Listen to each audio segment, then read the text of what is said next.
Bismillahirrahmanirrahim. Alhamdulillahilladzi ittasafa bil wahdah wa tanazzaha 'anil kathrati wasyarikah. Ashhadu an la ilaha illallah wahdahu la syarika lah wa ashhadu anna sayyidana Muhammadan 'abduhu wa rasuluhu wa la nabiyya ba'dah. Allahumma salli wa sallim wa barik ala sayyidina wa maulana Muhammadin khairil wara sajiyah wa ala alihi wa ashabihi wa zurriyatihi wa adba'ihi ila yaumil qiyamah, amma ba'du. Yang kita hormati dan kita cintai para habaib dan para alim ulama, para muhibbin, hadirin hadirat rahimakumullah. Puji syukur senantiasa kita haturkan kehadirat Allah Subhanahu wa taala yang selalu melimpahkan taufik dan hidayah, inayah kepada kita semua.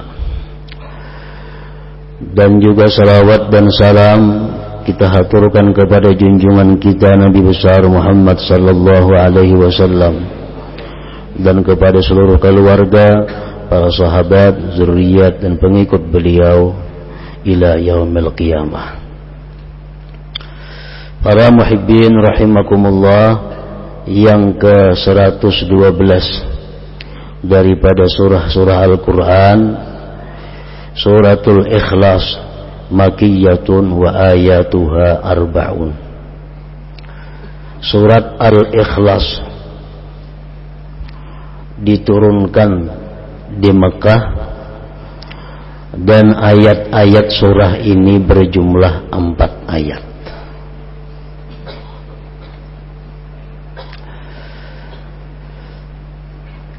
Dinamakan surat ini surat Al-Ikhlas karena orang yang mencintai membaca surat ini akan dapat ikhlas beribadah kepada Allah Subhanahu wa ta'ala. Dan lagi bukan hanya Al-Ikhlas nama surah ini, para ulama mengatakan bahwa surat ini sampai mempunyai 20 nama. Yang demikian menunjukkan kemuliaan dan kelebihan surah ini. Antara lain disebut pula surah ini dengan suratul wilayah, surah wilayah, artinya surah kewalian. Kenapa demikian? Karena barang siapa mencintai ini surah dan mengekali membacanya suara waliyan lillah, dia akan menjadi salah seorang walinya Allah Subhanahu wa ta'ala. Disebut pula surat ini suratul ma'rifah karena orang yang memahami surat ini dan mencintai serta memperbanyak membacanya, dia akan diberi Allah ma'rifat kepadanya.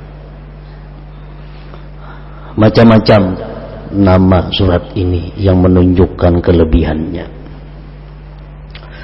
Nah, para muhibbin rahimakumullah,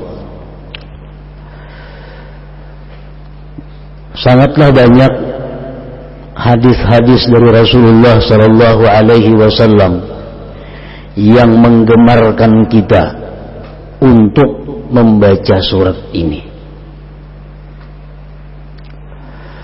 Antara lain, yang pertama sabda beliau sallallahu alaihi wasallam, ayajizu ahadukum ay yaqra'a thulutsal Qur'an fi lailah. Faqalu ayyuna yutiku dzalik ya Rasulullah? Faqala Allahul wahidus samad thulutsul Qur'an, akhrajahu Muslim. Sabda Rasulullah sallallahu alaihi wasallam, adakah tidak mampu salah seorang kalian membaca sepertiga Al-Quran pada malam hari. Ujar Nabi, mampulah ikam wahai sahabatku membaca sepertiga Al-Quran di malam hari. Ujar para sahabat, siapa nangkawa demikian wahai Rasulullah, kami kada sanggup. Rasulullah bersabda lagi, surat Qul Huwallahu Ahad ini adalah sepertiga Al-Quran.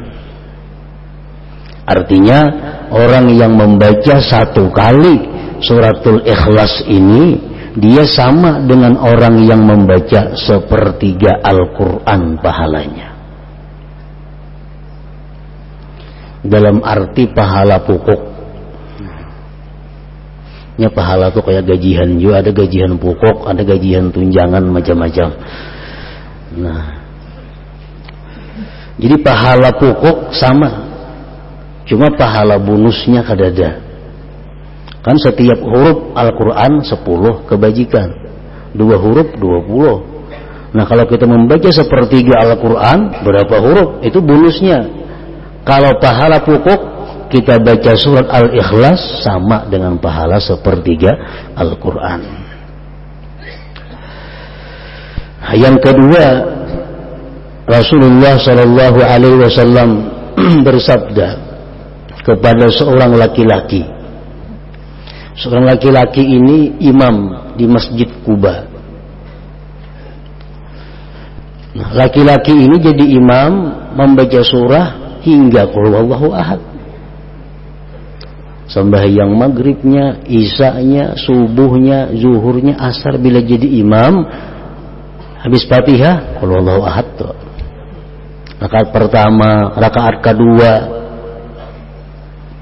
Andai kata dia ingin surat yang lain, tetap ada Qul Huwallahu Ahad itu. Habis itu kena sambung surat yang lain.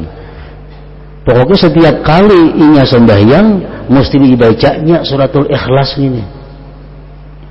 Dilaporkan orang kepada Rasulullah Sallallahu Alaihi Wasallam, dipanggil oleh Nabi. Ujar Nabi, wa ma yahmiluka an taqra'a hadhihi surah fi kulli rak'ah. Apa yang mendorong engkau? Apa yang mendorong engkau membaca surat ini tiap-tiap rakaat? Faqala ya Rasulullah inni uhibbuha. Wahai Rasul, ulun katuju lawan itu surah. Ulun suka. Faqala Rasulullah sallallahu alaihi wasallam, inna hubbaha adkhalakal jannah. Bahwa kecintaan engkau kepada surah Qul Huwallahu Ahad itu memasukkan engkau ke dalam surga. Rawahu Tirmidzi.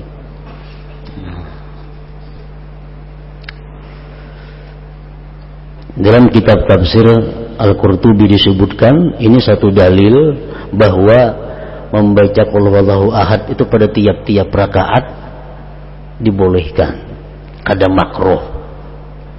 Bisa kita sembahyang rakaat pertama Qul Huwallahu Ahad, kedua itu pulang surahnya.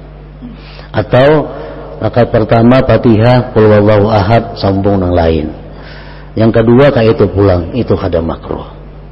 Bahkan itu mempunyai fadilat yang besar kalau didasari kecintaan kita kepada membaca surat itu. Yang ketiga, Rasulullah sallallahu alaihi wasallam bersabda, "Man qara'a Qul Huwallahu Ahad fi maradihi alladhi yamutu fihi lam yuftan fi qabrihi wa amina min dagtatil qabr wa hamalathu al-malaikatu bi akuffiha hatta tujizahu min as-sirat ila al-jannah." Rawahu Abu Nuaim. Siapa, ujar Nabi kita, yang membaca Qul Huwallahu Ahad pada waktu dia sakit garing, yang mana dia mati pada garing itu. Ini garingnya. Bacanya Qul Huwallahu Ahad sekali.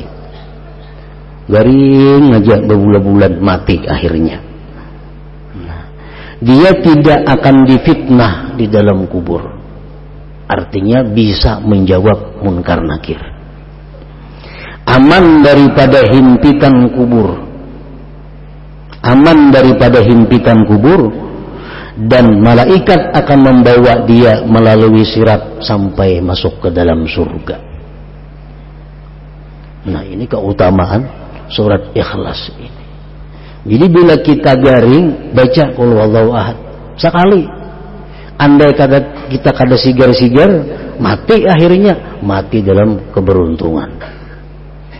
Nah, kita ingatakan kita siapakah kawan kita, keluarga kita nang sakit, suruh membaca suratul Ikhlas sekali.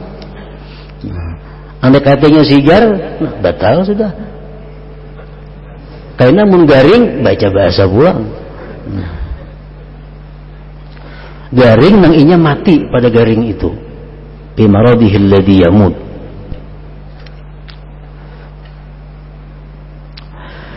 Yang keempat, Rasulullah SAW bersabda setelah beliau didatangi seorang laki-laki yang mengeluhkan kepada Rasulullah tentang kesempitan hidup, kefakiran.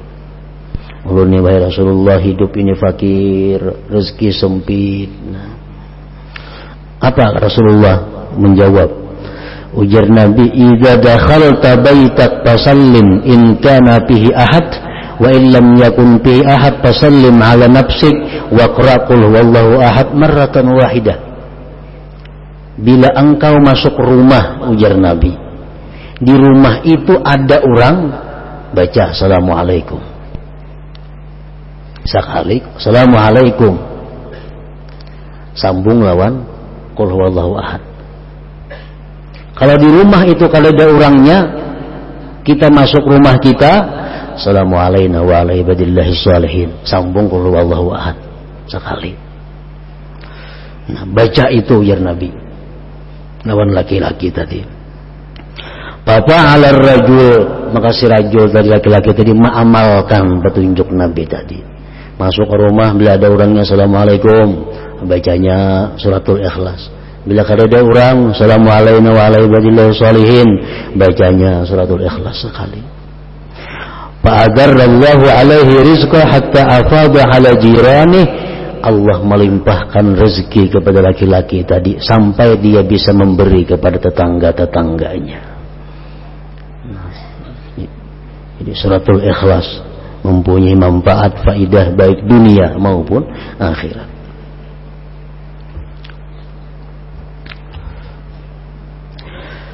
Yang kelima, disebutkan lagi tentang faidah fadilat surah Qul Huwallahu Ahad ini.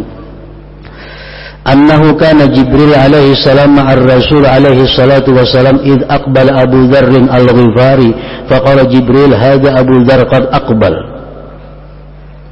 Sewaktu Nabi kita berjalan bersama Jibril alaihi salam, tiba-tiba datang sahabat Nabi yang bernama Abu Dzar al-Ghifari. Ujar Jibril, nah Abu Dzar datang wahai Rasulullah. Ujar Nabi, awa ta'rifuna, ikam kenal kalawan Abu Dzar itu? Kan Jibril biasa kalau datang ke itu cuma Nabi urusannya. Setelah ketemu Nabi sampaikan wahyu boleh. Ini kada tuh ujar Jibril, Abu Dzarin datang. Nabi cuma tahu kawan Abu Dzar itu wahai Jibril. Jibril menjawab, huwa ashharu indana minhu indakum. Di kalangan malaikat Abu Dzar lebih terkenal daripada kalangan manusia. Abu Dzar kalau di malaikat wahai Muhammad terkenal lebih daripada di bumi ini. Bersabda Nabi kita, berkata Nabi kita, bimaza nala hadhil fadilah. Kenapa dia mencapai ini fadilat wahai Jibril? Keutamaan ini dengan sebab apa dia capai? Jibril menjawab, likathrati qiraatihi qul huwallahu ahad, karena Abu Dzar ini banyak membaca qul huwallahu ahad.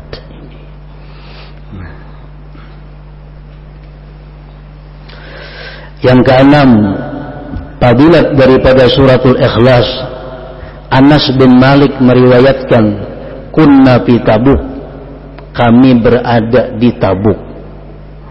Tabuk itu perjalanan 12 hari dari Madinah. Dihitung kilometer itu kurang lebih 560 kilometer dari Madinah.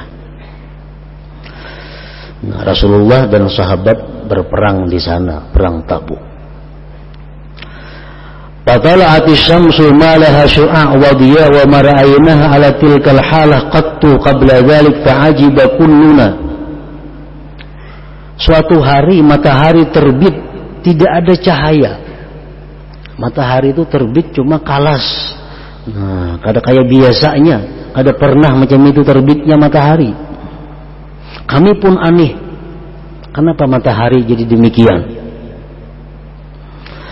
Panazala Jibril wa qala innallaha amara an yunazzala minal malaikat 70,000 malak fayusallu ala Muawiyah bin Muawiyah al-Laythi. Jibril turun mengatakan kepada Rasulullah sallallahu alaihi wasallam bahwa Allah memerintahkan 70.000 malaikat turun untuk menyembahyangkan jenazah Muawiyah bin Muawiyah al-Laythi, sahabat Rasulullah yang tinggal di Madinah. Jadi Muawiyah bin Muawiyah ini wafat di Madinah, malaikat diperintahkan 70.000 untuk ikut menyembahyangkannya. Nabi kita berkata kepada Jibril, bima balagha ma balag, dengan apa dia mencapai derajat itu wahai Jibril? Jibril menjawab, kana yuhibbu suratal ikhlas, karena Muawiyah itu suka dengan surah Qul huwallahu ahad.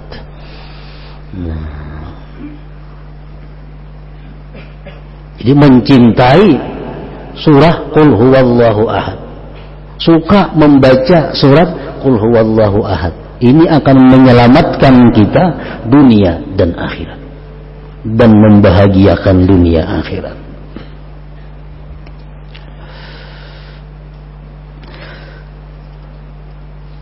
Masih banyak lagi hadis-hadis Rasulullah sallallahu alaihi wasallam yang menerangkan tentang keutamaan surat Al-Ikhlas ini. Bismillahirrahmanirrahim. Qul huwallahu ahad. Katakan wahai Rasul, dialah Allah yang esa. Allahus samad, Allah tempat bergantungnya seluruh makhluk. Lam yalid wa lam yulad, Allah tidak melahirkan dan tidak dilahirkan.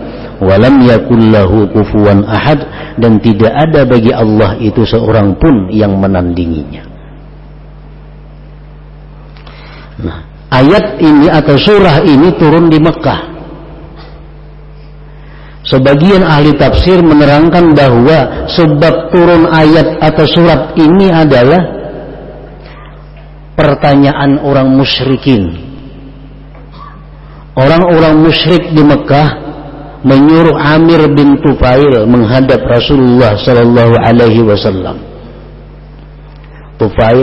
Amir bin Tufail datang kepada Rasulullah. Ujar Amir, ya Muhammad, sababta alihatana, ikam ni wahai Muhammad sudah mencaci maki Tuhan kami, berhala-berhala. Wa khalaqta dina abaik, dan engkau wahai Muhammad sudah menyalahi agama nenek moyang engkau. Fa in kunta fakiran aghnainak, jika engkau wahai Muhammad kekurangan duit, kami bantu engkau. Mun icam ni fakir, kalau icam macam ini kami kayakan engkau. Wa in kunta majnunan dawainak, jika engkau gila hai Muhammad kami obati engkau. Wa in hawaita mar'atan zawwajnakaha, jika engkau mengingini perempuan kami kawinkan dia kepada engkau. Faqala alaihi salatu wassalam, ujar Nabi kita, lastu bi fakir wala majnun wala hawaitu mar'ah. Aku kada fakir, ujar Nabi. Aku kada gila dan aku kada menghendaki seorang perempuan. Ana Rasulullah ad'ukum min ibadatil asnam ila ibadati. Aku ini utusan Allah mengajak kalian menyembahnya, meninggalkan menyembah berhala-berhala itu. Bulik si Amir bin Tufail tadi. Dalam kesempatan yang kedua datang pulang kepada Rasulullah. Ujar si Amir tadi bin Tufail, bayyin lana jinsa ma'budik am min zahab aw fiddah wahai Muhammad, terangkan kepada kami Tuhan engkau tuh. Amas kah pirakah Tuhan engkau itu? Amas atau pirak? Fa'anzalallahu hadhihi surah, Allah menurunkan ini surah. Katakan hai Muhammad, huwallahu ahad, Allahus samad, lam yalid wa lam yulad wa lam yakun lahu kufuwan ahad. Tuhan Allah itu adalah esa, baik zatnya, baik sifatnya atau perbuatannya. Ujar si Amir tadi, salasumi'atin wa sittuna sanaman la taqumu bihawaijina fa kaifa yakumul wahid bihawaijil khalqi. Wahai Muhammad, kami ini punya Tuhan 360. Itu pun Tuhan kami karena mampu mengurusi kami. Ada nang kelaparan, ada nang pakir, ada nang sugih, macam-macam. Apalagi Tuhan saya kong baginda karena mampu mengurus makhluk ini. Itu salah satu sebab diantaranya yang menyatakan sebab turunnya suratul Ikhlas ini.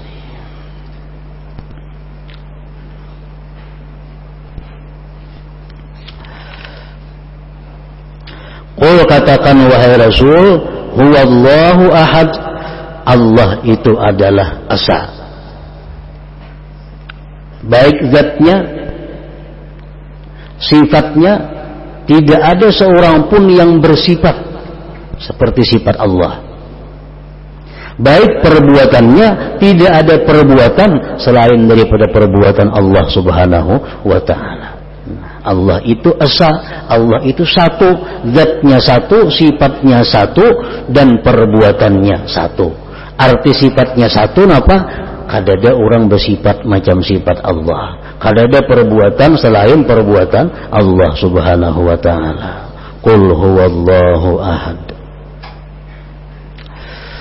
Allahus samad, Allah itu as-samad. Arti as-samad apa? Tempat diarahkan segala permintaan. Kita minta apapun, minta kepada Allah Subhanahu wa ta'ala. Idza sa'alta fas'alillah. Ujar Nabi kita, bila engkau minta, mintalah kepada Allah, karena Allah itu as-samad, tempat ditujukan segala permintaan-permintaan. Lam yalid wa lam yulad, Allah tidak melahirkan dan tidak dilahirkan.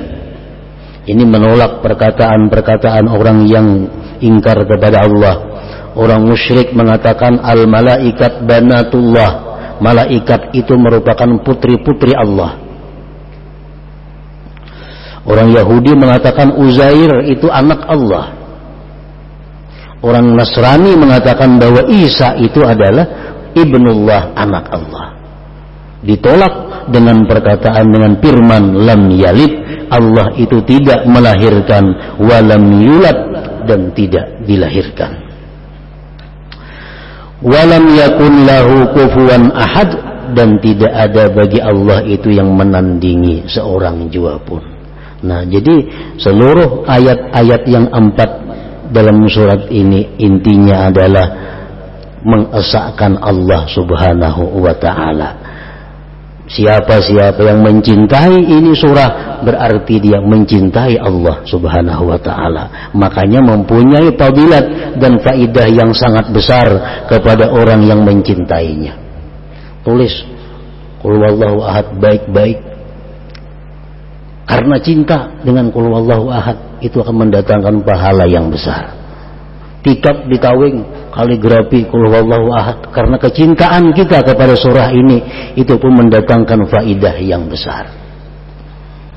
Nah, jadi berapa kali kita membaca sehari sebaiknya suratul Ikhlas ini tergantung kecintaan kita kepadanya. Rasulullah SAW menyatakan dalam sebuah hadis, man qara'a kulla yaumi atai marrah Qul huwallahu ahad muhiya anhu dhunubu 50 sana illa ayyakuna alai dainun, rawahu Tirmidzi. Ujar Nabi kita, siapa yang membaca tiap-tiap hari 200 kali Qul huwallahu ahad, dihapus daripadanya dosa 50 tahun. Kecuali nang kada terhapus hutang piutang kepada manusia. Hutang kada berilaan, tetap ada hitungannya.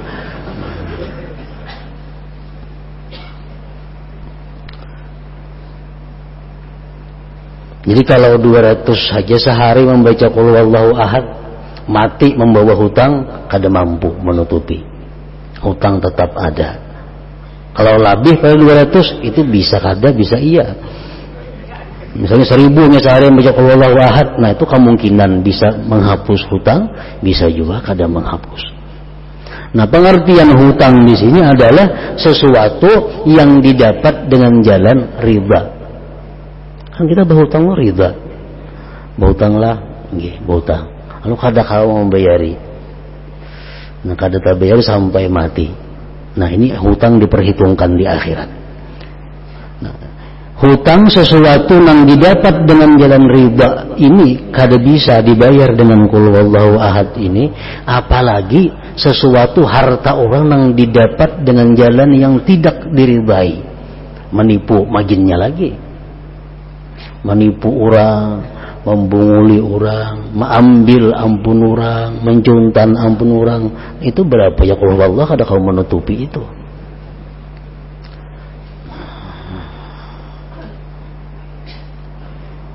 Jadi hutang-hutang yang dibawa oleh kita mati itu nanti akan diperhitungkan oleh Allah Subhanahu wa taala dan akan dibayar dengan amal perbuatan kita.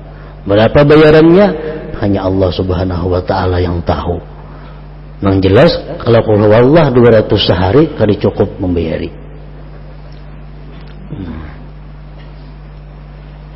Jadi sembahyang kita mungkin ditarik, puasa kita ditarik, sedekah kita ditarik, qul huwallah ditarik, hanya untuk membayar hutang di dalam dunia. Apalagi nang menipu orang, apalagi orang-orang nang mengkorupsi uang rakyat, baginnya lagi kada mampu membayarin itu. Orangnya banyak ampunnya, jutaan manusia ampunnya nang diambil. Kemana membayari itu? Kada ada jalan lain selain daripada menanggung dosa-dosa mereka di akhirat dan pasti masuk ke dalam neraka. Nah, jadi kada usah kita berpikir seapa-apa ibadatnya orang. Dalam sebuah hadis disebutkan bahwa orang yang hidup bersama Rasulullah, yang berperang bersama Rasulullah, mati, jadi Nabi masuk neraka matinya. Kenapa? Karena hanya mengambil harta negara sebuting selimut kada bepadah, yang namanya adalah kir-kirah. Ini orang bersama Rasulullah hidupnya, pembantu Rasulullah, mati dibunuh fisabilillah lagi. Masing-masing orang mengucapkan untung dia mati fisabilillah, jadi Nabi tidak, dia masuk neraka. Kenapa? Diteliti, sekalinya dalam awaknya, dalam pakaiannya ada menyimpan sebuting selimut yang diambilnya daripada harta pampasan perang. Pampasan perang adalah harta rakyat, harta negara yang mestinya dibagi. Sebuting selimut berapa ada harganya? Nah, nama ambilnya pulang orang yang berjuang lawan Rasulullah, ya tuh mati ke neraka. Apalagi yang diambil 1 juta, hidup jauh lawan Rasulullah, sembahyang barang kambingan sudah maginnya lagi.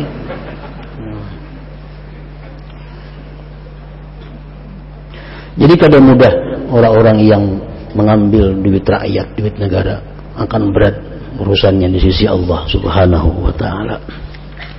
Nah, selanjutnya yang ke-113 surat Al-Falaq.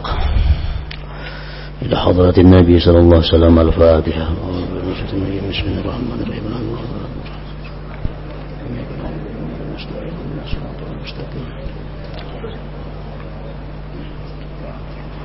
أشهد أن لا إله إلا الله وحده لا شريك له أشهد أن سيدنا محمدا عبده ورسوله